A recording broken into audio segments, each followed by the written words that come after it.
Halo semua, kembali lagi di channel Madrasah Coding.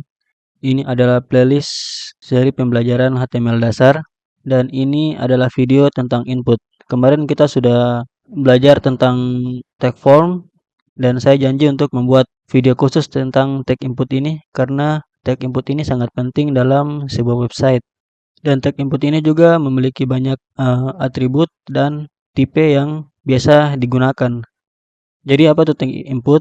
Tag input digunakan untuk membuat kolom masukan atau input file sehingga pengguna dapat memasukkan data ke dalam sebuah form. Jadi ketika kita membuat sebuah tag form, di dalamnya pasti ada inputan-inputan yang digunakan. Salah satunya adalah tag input ini. Dan ini pasti wajib ada di dalam tag form. Karena untuk mengirim data ke server, biasanya tag form ini mengambil data-data inputan user melalui tag input yang ada di dalamnya. Oke, contoh data yang biasanya dimasukkan menggunakan tag input itu yaitu biasanya user memasukkan di dalam tag input yaitu nama, email, password, nomor telepon, umur, tanggal, warna, jenis file, jenis kelamin, dan hobi. Dan masih banyak lagi. Dan tentu dari macam-macam ini memiliki tipe-tipenya masing-masing. Oke, untuk atribut-atribut yang ada dalam tag input itu, pertama tipe. Nah, tipe ini yang sangat penting untuk menentukan tipe jenis apa yang digunakan pada inputan ini. Lalu ada name. Name ini adalah nama data yang akan dikirim ke server. Jadi form akan mengirim apa yang diketik oleh user ke server dengan mengambil sampel dari name ini. Lalu placeholder ini tulisan petunjuk dalam inputan. Jadi ini petunjuk utama, dia posisinya ada di dalam inputan namun tidak berarti apa-apa, cuma sebagai tulisan petunjuk saja. Lalu ada ID. ID ini identitas unik elemen. Biasanya kalau kita bekerja dengan JavaScript, ID ini sangat penting. Lalu ada value. Value ini adalah nilai awal yang diberikan untuk inputan. Sebelum user mengetik isi inputan, value ini sudah memiliki nilai awal. Jadi inputan tersebut sudah ada nilainya. Jadi kalau misalnya user tidak mengisi nilai dalam inputan, value ini yang akan dikirim. Lalu ada require. Ini atribut yang digunakan untuk membuat inputan ini wajib diisi. Ketika kita memasukkan atribut ini di inputan, kalau inputan ini tidak diisi oleh user, lalu user submit data, form tidak akan mengirim data karena inputan ini belum diisi. Lalu ada read only. Nah, ini adalah atribut yang digunakan untuk membuat inputan ini ada sebuah data yang dapat dilihat tapi tidak dapat diubah. Ini biasanya kalau server mengirim kode unik pada inputan untuk langsung memberikan sebuah kode pada user misalnya secara otomatis, biasanya read only ini yang digunakan karena kodenya akan terlihat di inputan user yang mau menginput namun tidak akan bisa diubah atau bersifat permanen. Lalu ada disable. Disable ini adalah inputan tidak dapat digunakan. Maksudnya inputannya ada tapi tidak bisa digunakan. Biasanya penggunaan ini biasanya digunakan untuk aturan-aturan untuk inputan-inputan yang biasanya khusus untuk admin, terus untuk kepala toko misalnya. Ada inputan-inputan yang memang tidak boleh digunakan oleh user tapi boleh digunakan untuk kepala toko misalnya. Lalu ada max length, yaitu membatasi jumlah karakter dalam inputan. Misalnya inputan hanya boleh menggunakan panjang karakternya 10 atau panjang stringnya 10 begitu. Lalu ada min length, ini minimal dari karakter dalam tag input. Lalu sebenarnya ada lagi beberapa atribut seperti size, autocomplete, autofocus, dan lain-lain, masih banyak lagi. Namun yang sering digunakan yang saya tunjukkan di video ini yaitu yang ada di sini. Oke, lalu ada tipe dari inputan tersebut. Pertama adalah tipe teks. Nah, tipe teks ini digunakan untuk inputan teks biasa. Biasanya digunakan untuk menginput nama, username, seperti pokoknya teks-teks yang tidak mengandung spesifikasi seperti paspor. Nah, paspor ini dia kan punya spesifikasi tersendiri yang tidak boleh dilihat oleh user lain. Makanya ketika kita menggunakan tipe teks ini pada penginputan password, otomatis nanti passwordnya akan kelihatan. Makanya spesifikasi dari tipe untuk menginput password adalah tipe password tersendiri, yaitu password. Lalu ada email. Nah, email juga ketika kita menginput email, tipe yang digunakan dalam inputan adalah email, agar browser otomatis akan membaca bahwa inputan tersebut email atau bukan. Biasanya kalau ketika kita memasukkan email namun tidak menggunakan simbol @ nanti browser akan memberitahu bahwa ada karakter yang kurang pada inputan email. Lalu ada tel, ini tipe tel ini untuk inputan telepon, nomor telepon. Lalu number ini untuk tipe nomor. Jadi kalau kita memasukkan number ini tidak akan bisa menginput huruf, cuma bisa menginput nama, angka, maksudnya angka. Sedangkan teks, kalau teks ini kita masukkan kita bisa input huruf dan angka. Sedangkan kalau number cuma bisa angka. Lalu ada date, yaitu tanggal. Ketika kita membuat inputan tanggal, kita pakai tipe date ini agar tanggal itu otomatis dibuat oleh browser agar user mudah untuk memasukkan inputannya. Lalu ada time, yaitu jam, untuk membuat inputan jam. Ada tipe file ini untuk membuat inputan-inputan kayak memasukkan file gambar, file dot, untuk mengupload gambar, file-file Word. Nah, biasanya menggunakan tipe file ini. Ada color untuk membuat inputan color atau warna. Ada checkbox untuk membuat inputan pilihan lebih dari satu.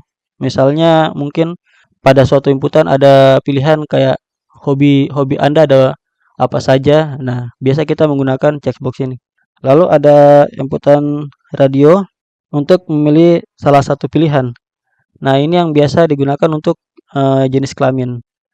Lalu sebenarnya banyak sekali tipe-tipe kayak tipe image, submit, reset, tipe button, terus hidden, URL, search. Nah, itu banyak sekali tipe-tipe untuk inputan ini. Namun yang akan kita coba di inputan ini, di codingan nanti mungkin tidak semuanya. Oke semua, mungkin langsung kita coba di codingan agar lebih jelas lagi.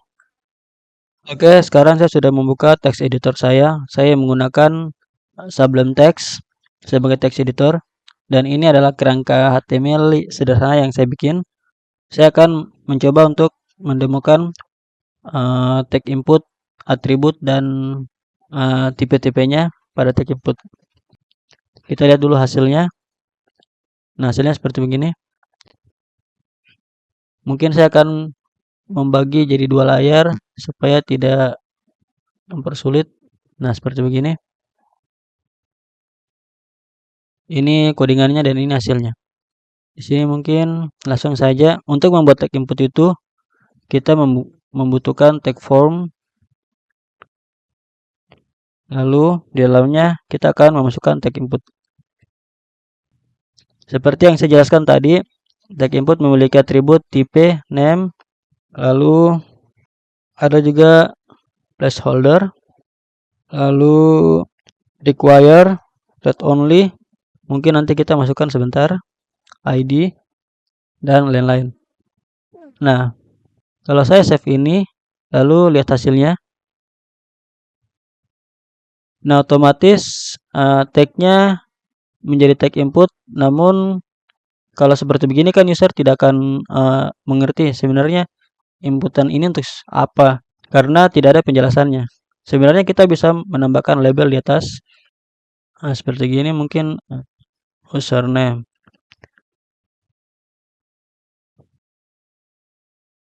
Mungkin saya tambahkan bar sini agar lebih rapi. Nah, mungkin bisa seperti begini.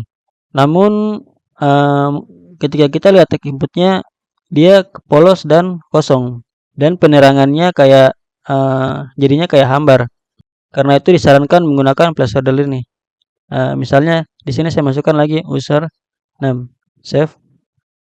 Nah, otomatis dia akan muncul di dalam tag input untuk pemberitahuan. Ketika kita masukkan teks, placeholder itu akan hilang karena sudah ada isi inputan. Ketika inputannya masih kosong, dia akan muncul.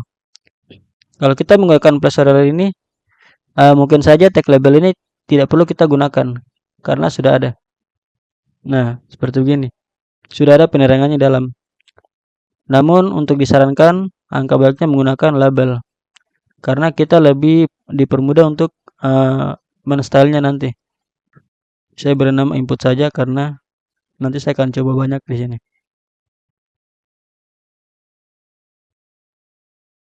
Oke, ini name ini untuk mengirim data ke server. Biasanya untuk name ini kita samakan saja semua username agar tidak bingung. Nah, ketika kita masukkan username di sini, ketika kita mengirim ke server, yang server tangkap adalah username dari name ini. Jadi bukan lagi user akan menangkap name apa, tidak, tapi username ini yang akan muncul di server. Lalu ada ID. ID ini adalah identitas unik yang bisa kita masukkan dan biasa kita gunakan itu pada kebanyakan pada JavaScript. Bisa juga menggunakan di CSS, namun tidak begitu disarankan karena ID ini bersifat unik dan tidak boleh ada ID yang sama pada uh, satu halaman ini. Tidak boleh ada ID yang sama. Lalu yang mau saya coba di sini yaitu yang paling penting adalah tipenya. Di sini tipe pertama yaitu teks. Nah, ketika kita masukkan tipe teks, sebenarnya dia sama kayak tidak kosong, maksudnya kosong saja. Artinya kalau kita tidak mengisi apapun di sini, defaultnya adalah memang teks. Nah, di sini saya lihat hasilnya sebenarnya sama saja. Ketika apa yang kita masukkan semua sama. Nah, seperti begitu. Lalu tipe password. Nah, yang tipe kedua ini paspor. Ketika kita membuat inputan untuk paspor, mungkin saja kita bisa memasukkan tipe teks di sini. Namun kalau kita menggunakan tipe teks, inputan password pun akan dilihat oleh orang lain ketika kita memasukkan password kita. Oke, di sini saya akan copy inputan ini. Dan saya tambahkan biar di sini. Copy. Untuk inputan kedua ini saya bikin untuk password. Save.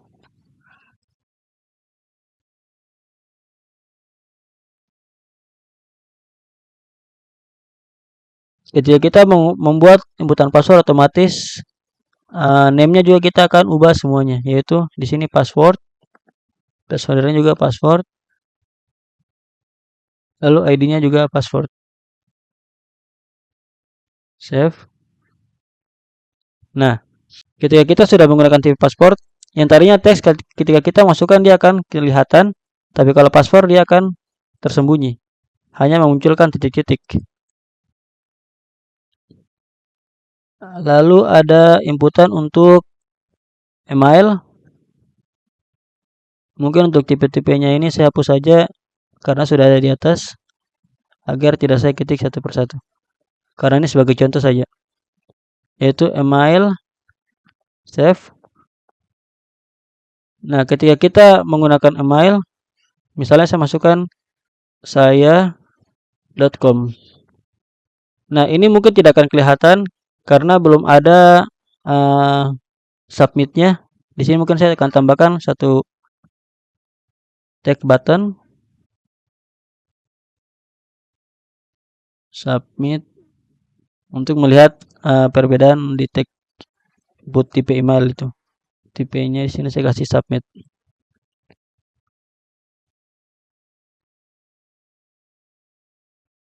Nah, ketika saya submit di sini misalnya saya ulangi saya.com submit.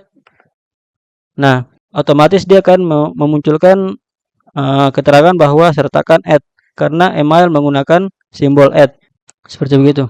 Ketika saya menggunakan saya @gmail.com misalnya, nah otomatis dia akan lolos.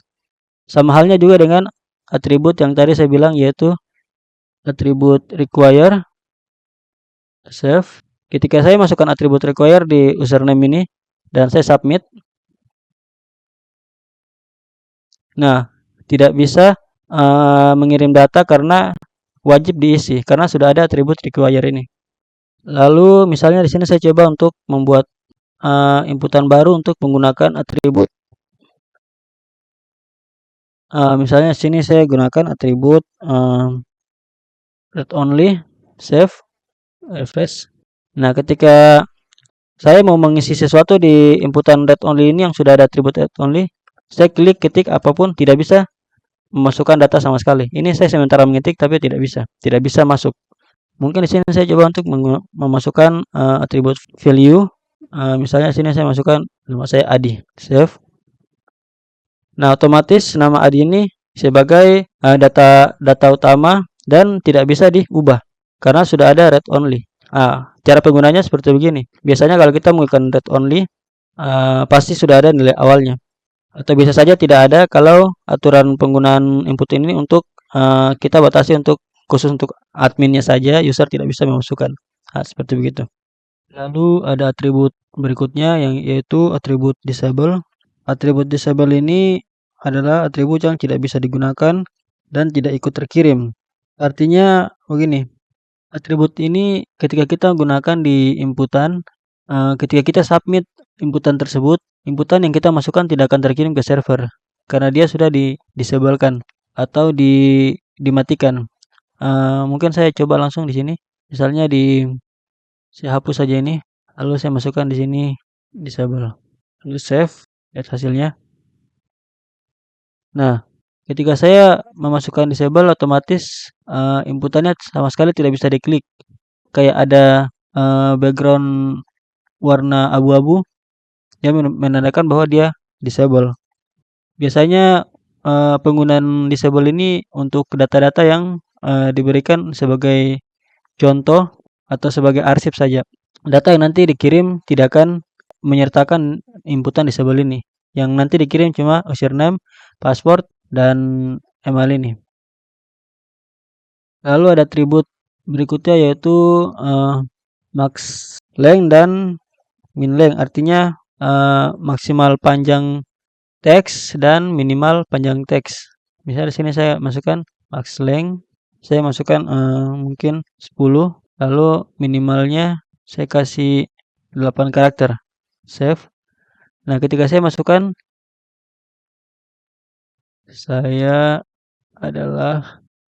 dia akan nge-stuck karena maksimalnya sudah 10 karakter. 1, 2, 3, 4, 5, 6, 7, 8, 9, 10.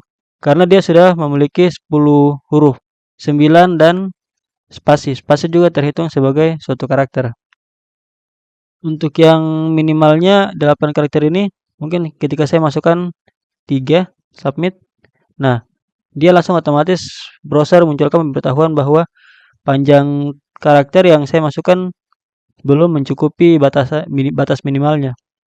Untuk max min ini mungkin biasanya digunakan paling banyak di password agar kita bisa menentukan, kita sebagai pembuat sistem bisa menentukan untuk user mengisi password itu harus panjangnya minimal misalnya 10 karakter dan maksimalnya misalnya 20 karakter. Seperti begitu. Untuk membuat password yang lebih aman.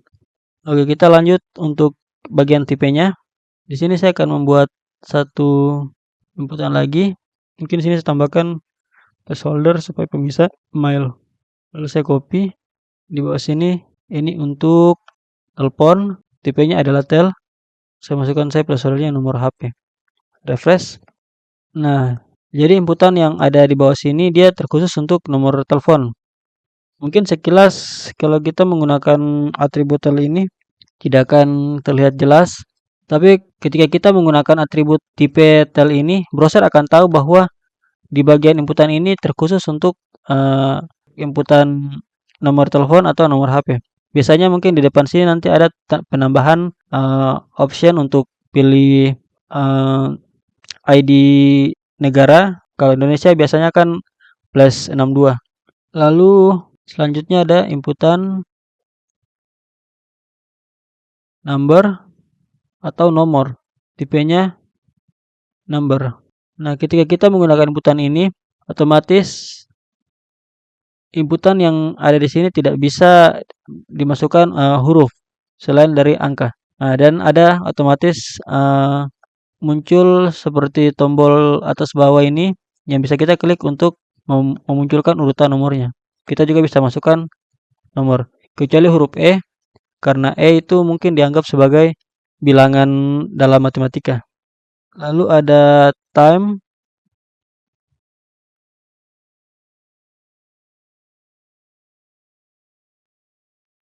Time ini untuk kalau kita mau membuat inputan jam, kita bisa menggunakan time. Nah, otomatis dia berbentuk seperti begini. Ketika kita klik sudah ada muncul angka-angka untuk menentukan jamnya. Misalnya jam 2 lewat berapa. Nah, seperti begitu. Ini lebih mempermudah daripada kita menggunakan teks. Mungkin saja penulisannya akan salah. Karena user kadang itu dia tidak paham angka-angka urutan jamnya seperti apa. Makanya kita menggunakan ini supaya lebih spesifik. Lalu ada date untuk memilih tanggal.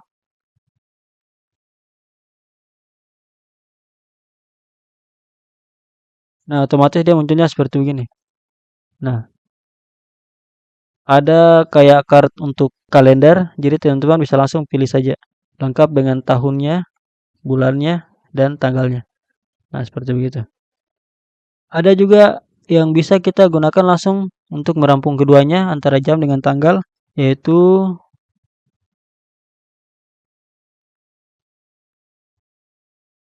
the time lokal. Save.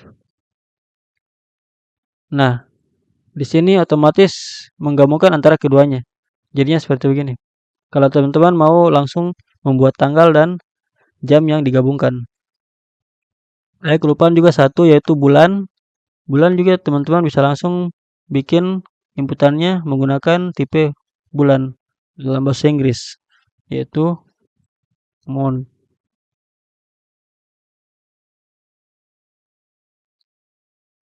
Nah, otomatis seperti begitu. Sebenarnya ada juga minggu.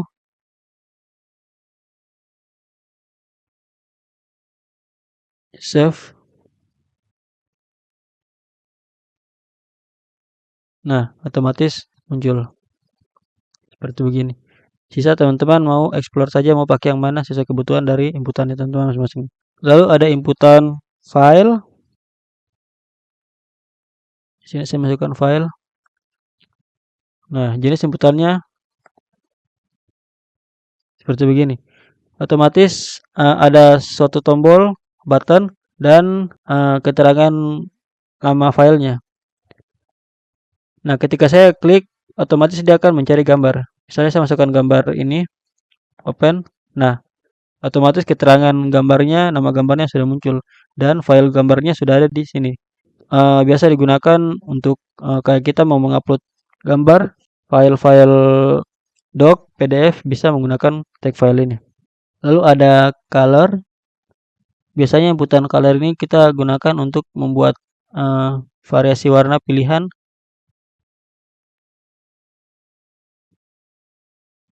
Save. Nah, bentuknya seperti ini.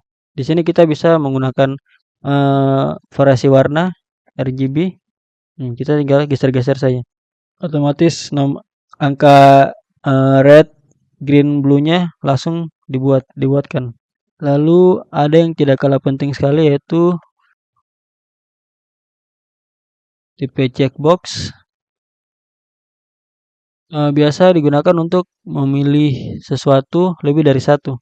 Misalnya di sini saya bikin checkbox, save, lihat hasilnya. Nah, ada pilihan seperti begini. Dan biasanya kalau checkbox ini juga kita wajib menggunakan value di sini. Misalnya di sini HTML. Lalu di sini HTML. Misalnya kita mau membuat beberapa pilihan. Yang kedua ini CSS. Dan yang terakhir yaitu PHP. Untuk inputan checkbox ini tidak wajib menggunakan placeholder karena tidak akan terlihat. Nah, seperti begini. Ini untuk membuat daftar pilihan, misalnya saya memilih HTML dan PHP. Nah, seperti begitu. Lalu ada lagi yang tidak kalah penting yaitu radio button. Biasa digunakan untuk pembuatan jenis kelamin karena hanya ada dua pilihan. Kalau tidak yang wanita, misalnya wanita ya, pria. Misalnya ini P harus menggunakan value juga. Biasanya untuk penggunaan inputan ini dia sepaket harus 2 dan langsung menentukan name-nya yaitu JK. Nah, ini untuk perempuan dan yang ini untuk laki-laki. Save, lihat hasilnya.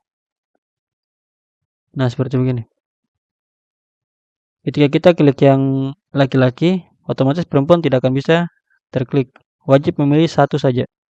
Oke, mungkin untuk inputan tipe ini mungkin cukup.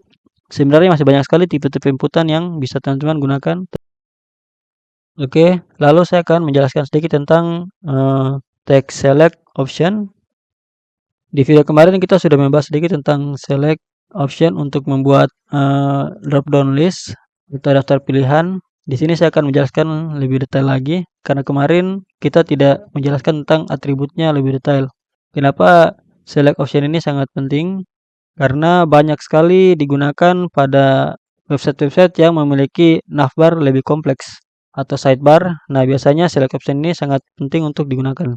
Bisa juga digunakan untuk membuat pilihan-pilihan agama, jurusan, nah seperti begitu. Mungkin nanti kita akan langsung coba di codingan. Oke, sudah ke codingan. Di bawah sini saya akan membuat suatu text select. Oh, di dalamnya ada option sebagai tag pilihan. Di sini Indonesia yang pertama, lalu yang keduanya Portugal, lalu Argentina. Kita lihat hasilnya dulu. Sini saya tambahkan banyak biar agar dia naik. Ketika saya klik di sini akan muncul pilihan-pilihan seperti begini. Oke, itu gambarannya.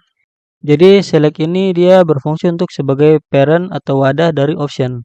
Select ini dia akan membungkus pilihan-pilihan atau tag option, tag pilihannya.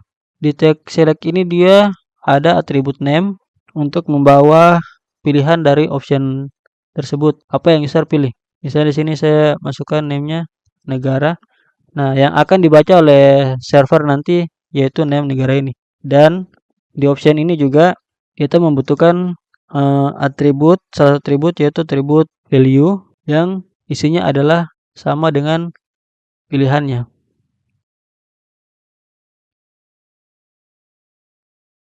Nah, seperti begini. Agar ketika kita memilih satu item, ketika kita pilih dan submit, name ini akan membaca value dari option yang kita pilih. Dia tidak akan membaca teks yang di luar sini, tapi dia akan membaca value-nya.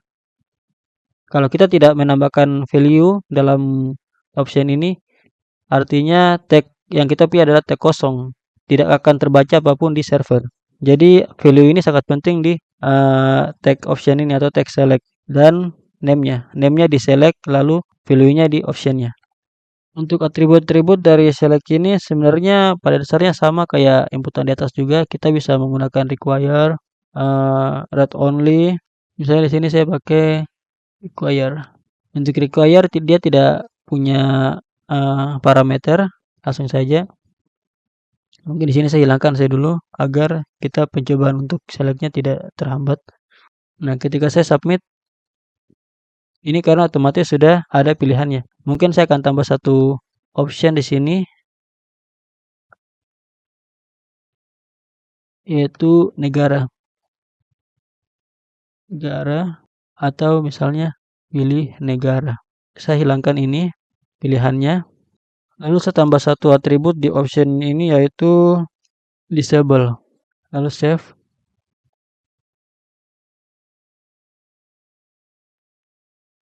Nah, seperti begini.